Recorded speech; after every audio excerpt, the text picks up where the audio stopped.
वालेकुम my dears, I update आप सब ठीक होंगे। माय डियर्स, आज के इस टॉपिक ऑफ डिस्कशन में है हम characteristics of modern periodic table में हम ब्लॉक्स को डिस्कस करेंगे, जिसमें हम ये देखेंगे कि पीरियोडिक टेबल को हमने 4 ब्लॉक्स में डिवाइड किया है और हर एक ब्लॉक को, हर एक एलिमेंट को हमने एक स्पेसिफिक ब्लॉक के अंदर रखा है। तो उसकी वजह क्या है ये भी डिस्कस करेंगे। फिर हम अलग अलग वीडियो में सबसे पहले हम एस ब्लॉक को डिस्कस करेंगे, फिर डी ब्लॉक को एलिमेंट्स को डिस्कस करेंगे, फिर बी ब्लॉक के एलिमेंट्स को डिस्कस करेंगे और लास्ट में हम एफ ब्लॉक के एलिमेंट्स को डिस्कस करेंगे। लेकिन आज की इस वीडियो में माय डियर्स मैं आपको ये समझाऊंगा कि ब्लॉक्स पीरियोडिक टेबल के अंदर कितने ब्लॉक्स हैं और हर ब्लॉक को, हर एलिमेंट को हमने एक स्पेसिफिक ब्लॉक के अंदर क्यों रखते हैं, या कोई भी एलिमेंट एक स्पेसिफिक ब्लॉक के अंदर क्यों रखा गया है। तो माय डियर्स देखिए, पीरियोडिक टेबल के अंदर 4 ब्लॉक्स हैं। इस फर्स्ट डे और सेकंड डे अल्कलीन मेटल और अल्कलाइन अर्थ मेटल, ठीक है, ये पिछले लेक्चर्स में मैंने आपको समझाया।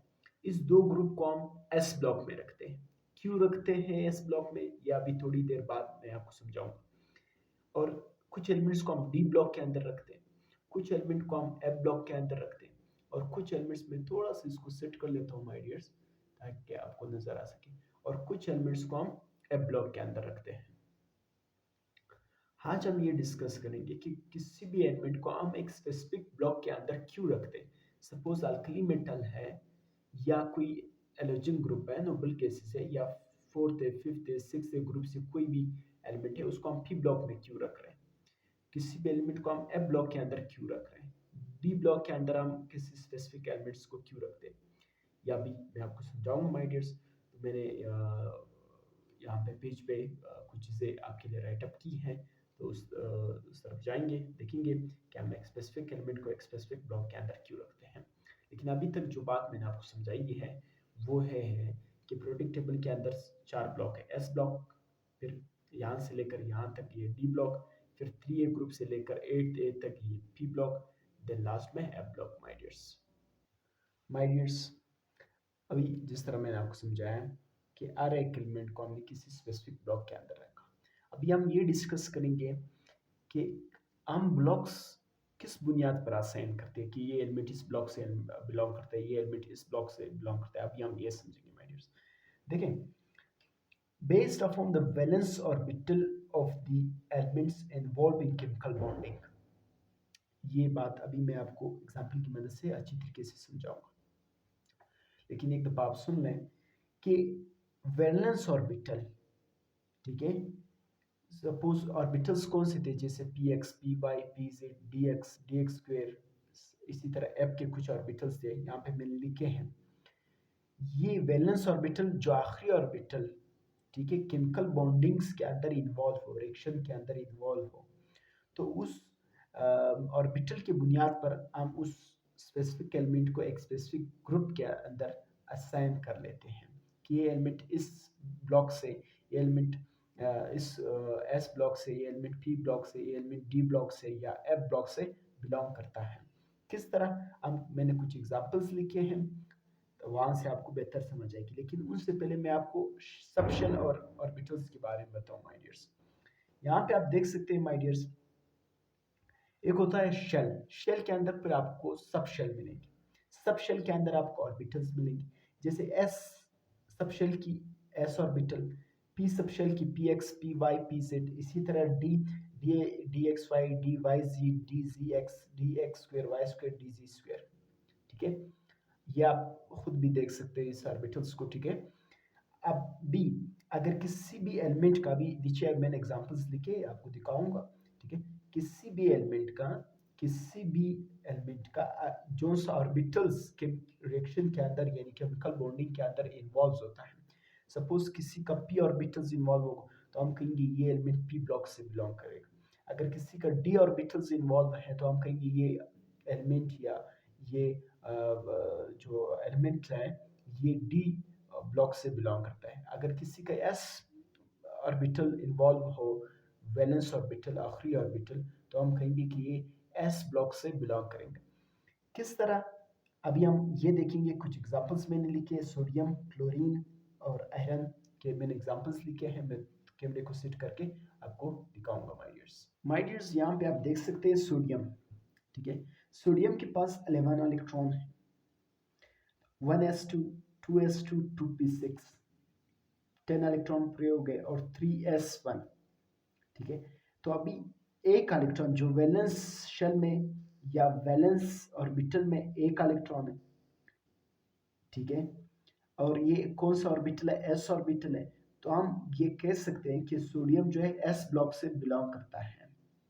इसी तरह क्लोरीन माय डियर्स 17 इलेक्ट्रॉन है, 1s2, 2s2, 2p6, 10 पूरे हो गए, 3s2।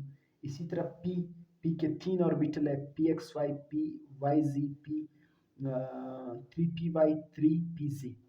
इसी तरह 10, 12 पूरे हो गए, 1 2 3, ठीक है, और 1 2, और लास्ट ऑर्बिटल, ठीक है। आप देख सकते हैं my dears P orbital involve है।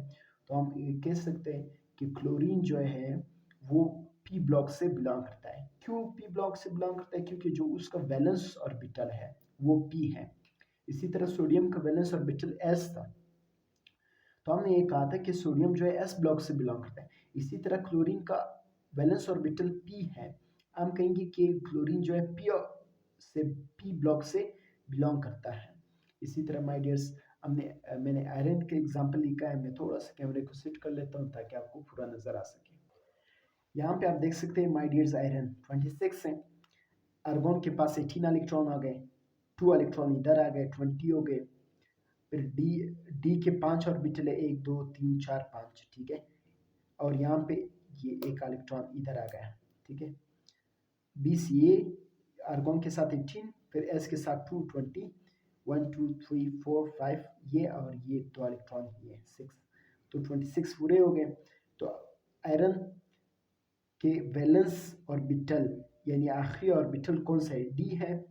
तो हम ये कह सकते हैं कि आयरन जो है डी ब्लॉक से यानी डी ब्लॉक से बिलोंग करता है या डी ब्लॉक के अंदर एग्जिस्ट करता है। तो माय डियर्स, आज के लेक्चर्स में मैंने आपको ये बताया माय डियर्स कि कोई भी हेलमेट, सॉरी यहाँ पे थोड़ा सा कैमरा जो है हिल गया, मैं थोड़ा सा सिट कर लेता हूँ माय डियर्स। यहाँ पे सिट हो गई। मैंने आज के लेक्चर्स में आपको ये समझाया माय डियर्स कि प्रोडिक्ट टेबल के अंदर 4 ब्लॉक्स हैं, S block, P block, D block और एफ ब्लॉक। फिर मैंने आपको ये बताया, ठीक है माय डियर्स, कि एस ब्लॉक के अंदर जो एलिमेंट है उसका वैलेंस ऑर्बिटल एस होगा। पी ब्लॉक के अंदर जो एलिमेंट्स है उसका वैलेंस ऑर्बिटल पी होगा। इसी तरह डी, इसी तरह एफ। फिर मैंने यहाँ पे आपको कुछ एग्जांपल्स दिए, जैसे सोडियम का वैलेंस ऑर्बिटल एस था तो वो एस ब्लॉक से बिलोंग करता था। इसी तरह क्लोरीन, ठीक है माय डियर्स, वो उसका वैलेंस ऑर्बिटल पी था तो पी ब्लॉक से बिलोंग करेगा या पी ब्लॉक के अंदर एग्जिस्ट है। इसी तरह आयरन का जो वैलेंस ऑर्बिटल है वो डी है, तो आयरन आपको डी ब्लॉक के अंदर मिलेगा। इस तरह मैंने आपको समझाया, ठीक है माय डियर्स, कि कोई भी एलिमेंट अगर उसका जो भी बैलेंस ऑर्बिटल होगा, जो केमिकल बॉन्डिंग के अंदर हिस्सा ले रहे हैं, जो रिएक्शन के अंदर हिस्सा ले रहे हैं, तो वो वैलेंस ऑर्बिटल की बुनियाद पर हम उस एलिमेंट को एक स्पेसिफिक ग्रुप के अंदर एक रखते हैं, ठीक है, या असाइन करते हैं माय डियर्स। तो ये था हमारा आज का लेक्चर। इंशाल्लाह नेक्स्ट लेक्चर्स में हम एक एक को स्टडी करेंगे, जैसे एस ब्लॉक को, फिर डी ब्लॉक को स्टडी करेंगे, देन पी ब्लॉक को, और लास्ट में हम एफ ब्लॉक को डिस्कस करेंगे माय डियर्स।